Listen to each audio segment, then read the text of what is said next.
And I assure you that if we continue putting our soldiers in harm's way and we invade Iran, mark my words, Israel will be, the Zionist regime will be wiped out. Okay? And innocent people will die. Because don't mistake me what I'm saying, because there's a lot of beautiful, great Jewish people, right, that's walking up. Yeah, there's a lot of them that are naive, like right here in America. But if we attack Persia, Iran, it's biblical, by the way, we will not win this one. It will be more destructive than you realize. There are a lot more advanced than you understand and know. Not only that, it will have dire consequences to Strait of Hormuz. Russia will get involved. Okay? And I wrote about this, and I did a video many years ago. I saw this in a dream vision type of thing, and there's a lot more. And I didn't want to sound crazy, so I kept my mouth shut. My family knows this.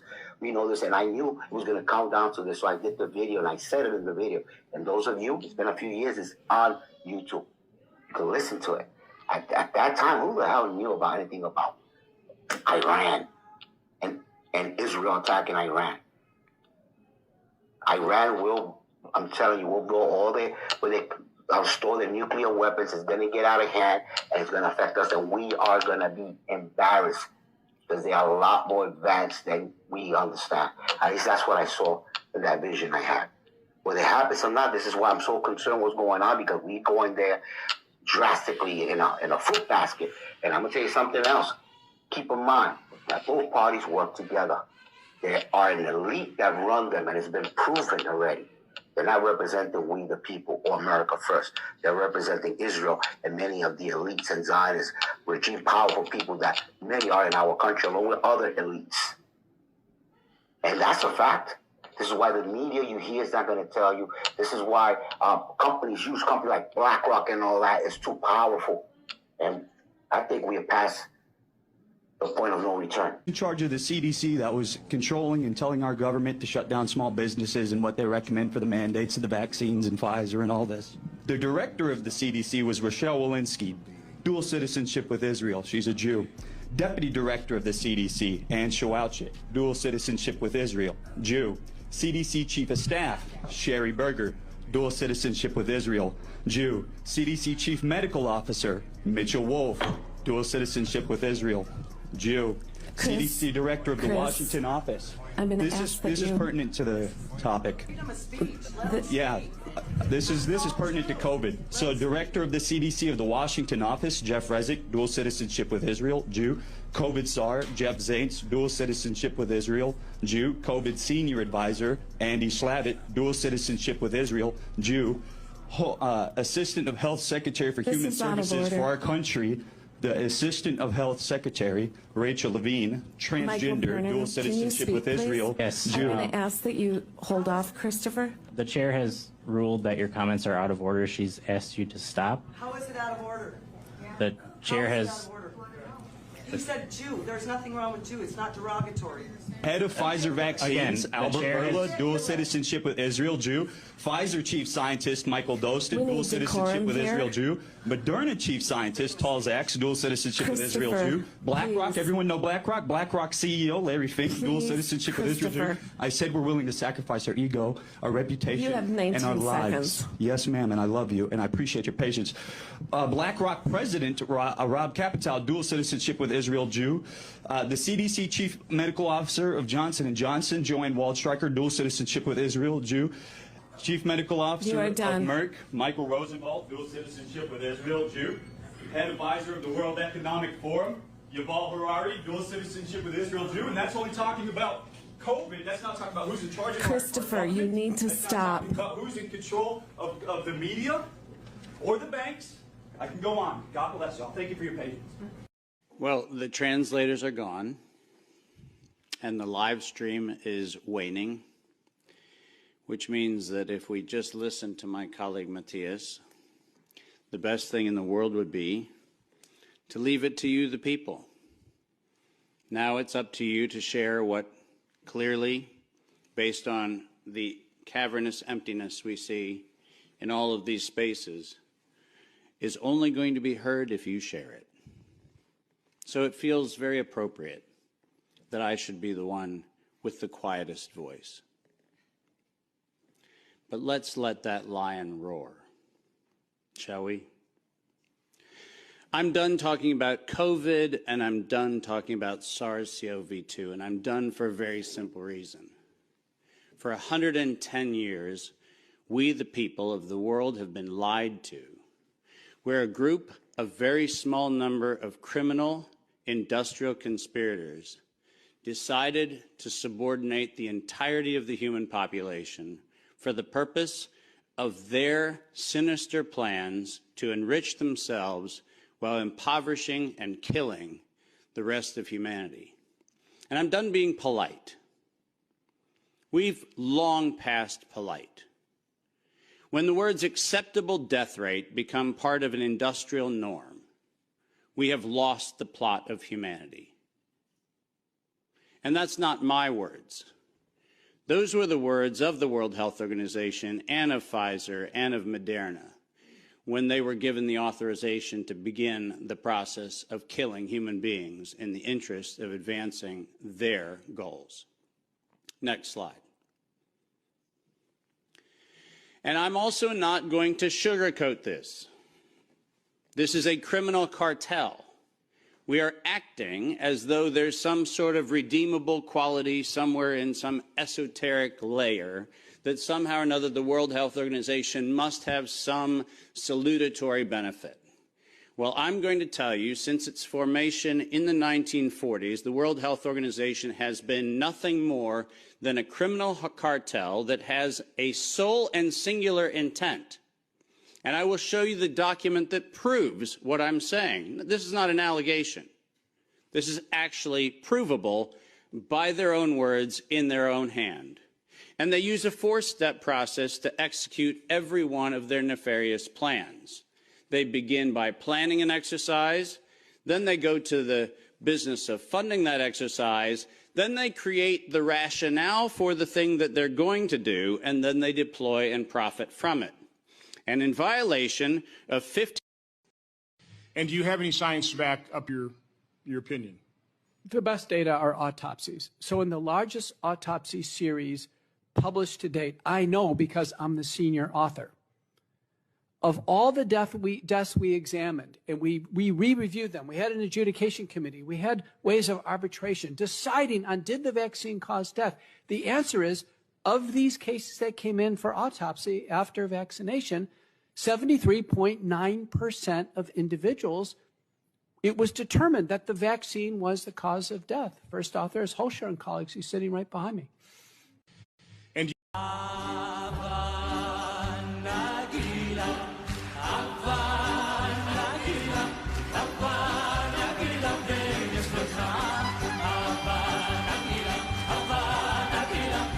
So after 20 years of service in the military, yesterday I got pulled into an officer's office and counseled for posts that I have on my social media.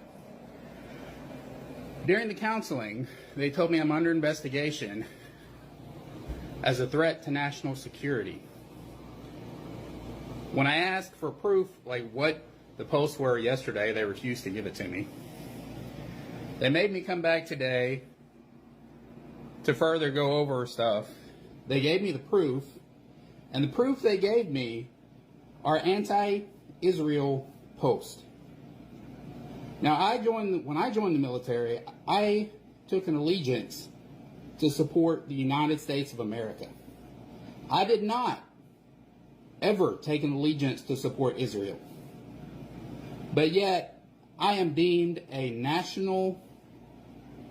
threat to national security because I do not support Israel and their genocide against the Palestinian people. Yes, you heard that right. I am deemed a threat to national security because I don't support Israel's genocide against the Palestinian people. For slaughtering innocent people, and I'm sick of worshiping Israel. Did you know back in the 1960s they bombed the USS Liberty knowing it was one of our ships because it caught the radio chatter of them killing thousands of Palestinian children? during that invasion, and they torpedoed it as they begged for hours on the radio, and LBJ sat there in 63 and let them do it. He goes over and he says, well, you got to stay behind this line because they're thinking about bringing the building down. They didn't say what building. They just said bringing a building down. So we're like, okay, you know, we'll take their word for it. You know, we'll stay behind the line. And he went over and he talked to one of the, through all the commotion, he goes over and he asked one of the Red Cross, or one of the firefighters, what was going on. I guess, I don't know if he got an answer or not. He came back over with his hand over the radio, and it sounded like a countdown. And at the last few seconds, he took his hand off, and you heard 3, 2, 1, and he was just saying, just run for your life, just run for your life. And then it was like another 2, 3 seconds, you heard explosions. Like, boom! There's like a distinct sound. It's not like when compression, like boom, boom, boom, boom, boom, like floors that were dropping and collapsing. This was boom, and like you felt a rumble in the ground, like almost like you wanted to grab onto something. That, to me, I knew that was an explosion. It was an explosion. He was in the lobby, and the third explosion, the whole lobby collapsed on us. What was it like? What was it like? Horrible. Horrible. The whole building just collapsed on us inside the lobby. Was that a secondary explosion? Yes, it was. That was the Yeah, definitely a secondary explosion. We was inside waiting to go upstairs, and on our way upstairs, the whole fucking thing blew. And we just collapsed on everybody inside the lobby. Similar to the first tower coming down, secondary? I don't know about the first one, but I know the second one, it was terrible. Then there was a third one, too, after that one. Third explosion after that? Yes, everybody was inside the building, waiting to go upstairs, and they just let loose. Everything just let loose inside the building. So what you told me is that there was a plane or whatever hit the building, then a secondary explosion. It was like 3 explosions after that. We came in after the fire. We came when the fire was going on already. We was in the staging area inside the building, waiting to go upstairs. Then they exploded. The whole lobby collapsed on the lobby inside. And it's just mayhem after that? Just man, everybody tried to make their way out. Just trying to help all the brothers get out. A lot of people trapped inside. I was sitting in the Brooklyn Navy. 9/11 was a false flag. For the first 10 years, I did not think anything other than the official narrative. Then, after being shown a close-up video of building number 7 coming down, and that got me going, because it's obvious to me that building 7 was a controlled demolition, because the building collapses from the bottom down. The trade centers were unique in that they were designed to withstand the impact of a jet. From what I understand, the outer skeleton of the building, the outer columns was like a fishnet, and you had these inner core columns, which was substantial, thick steel beams to withstand 4 or 5 times what the loads were. The engineers always over-designed a building. No steel frame building has ever collapsed before or since 9/11. So that should say something right there. And it said that building 7, it was a progressive collapse, that it was caused by fire.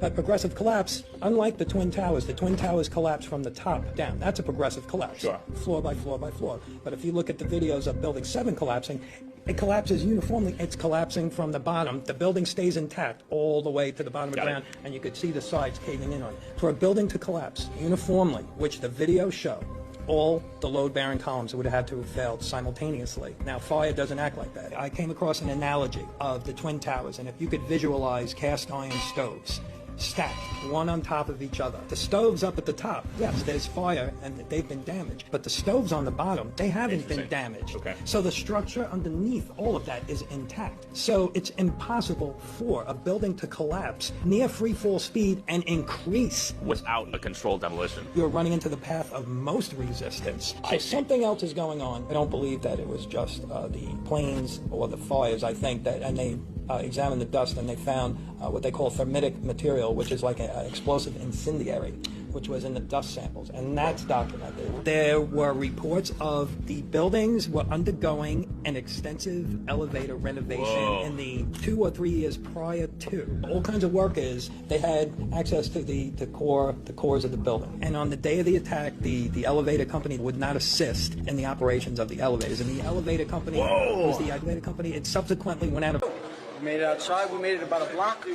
We made it at least 2 blocks, and we started running. Floor by floor, instead of popping out. It was like, if they had detonated. Yeah, detonated. They planned to take down a building. Boom, boom, boom, boom, boom, boom, boom. All the way down. I was watching it and running. Just ran up West Street. And then you just sort of this cloud of shit chasing you down. Just ran up West Street. How could Muhammad Atta's passport survive the fireball explosion that supposedly cremated him, fly out of his pocket, fly out of the incinerated plane, flutter to the ground into 2 feet of debris, and end up in readable condition in the hands of investigators, all within 48 hours? Why did 19 Muslim men even need passports on domestic flights? How were passports found but not the plane's voice recorders? Why did the hijackers need passports they would never use again after their suicide flights? And why were the 19 accused Muslims not under surveillance on 911 if they were so easy to identify? The conspicuous trail of planted evidence continued 3 weeks after the 911 attacks, when anthrax letters killed 5 people and were clearly worded to throw the blame on Muslims. Death to America, death to Israel, Allah is great. It has since been proven that the anthrax came from a U.S. Army lab and was never mailed by Muslims. There are no airport security videos of any of the 19 accused Muslims boarding any of the hijacked. The voice of the hijacker heard from the hijacked plane's voice recorder reveals that the accent of the hijacker matches an Israeli Hebrew accent.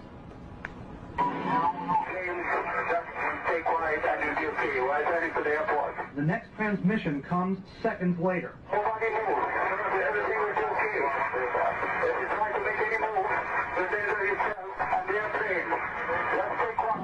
FBI Director Mueller, BBC News, and ABC have confirmed that 7 of the 19 Muslims whose mugshots were flashed around the world did not die in the 911 crashes. They are alive and well and are victims of identity theft.